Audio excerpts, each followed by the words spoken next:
Hi, my name is Sam Masoud, and today I'll be talking about my work sound designing our production of Antigone, originally by Sophocles, adapted by Madeline Sayet.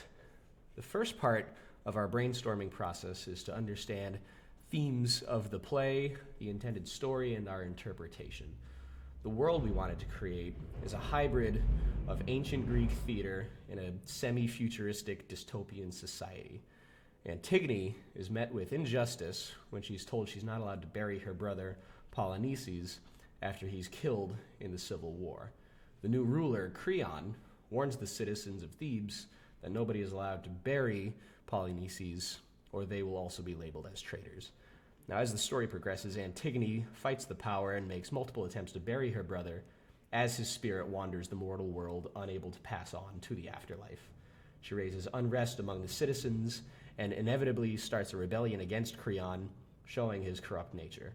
The play ends with her brother finally being buried, but only after Antigone and her partner commit suicide. In this play, we see themes of injustice, corruption, and how they can all be battled through willpower and belief of a just cause. To bring this world to life, I created many sound effects to highlight the moments of spirituality and the supernatural. Various scenes featured original underscoring using dark timbres and minor modalities to reflect the ambiguity and injustice that we brought out in the story. I purposefully used a mix of synthetic instruments and samples of worldly instruments to highlight our hybrid of ancient Greece and our future dystopia. Now, other moments were brought to life with sounds generated from my synthesizer. Some of my favorite moments were the synthetic swells used to show the spirit of Polynices trapped in the mortal world as he has eerie interactions with various mortals who know that he should be buried, as he's sort of haunting them. One of my favorite musical moments was our percussion roll-offs used at the beginning and end of the military broadcast to the nation, attempting to show their intimidating martial status. And there was even an original national anthem meant to reflect their patrioticism, and we actually didn't use that in the final production. The majority of these sounds were created by sampling various percussion instruments and layering them together with some processed effects, such as reverb and reversing all of our signals. These included the sounds of Eteocles passing into the afterlife and Polynices being unable to pass. We also used sounds like this to show lapses of time, large reversed sound effects with dramatic crescendos to show that we're flashing back into a scene that did in fact expose Creon and his plan.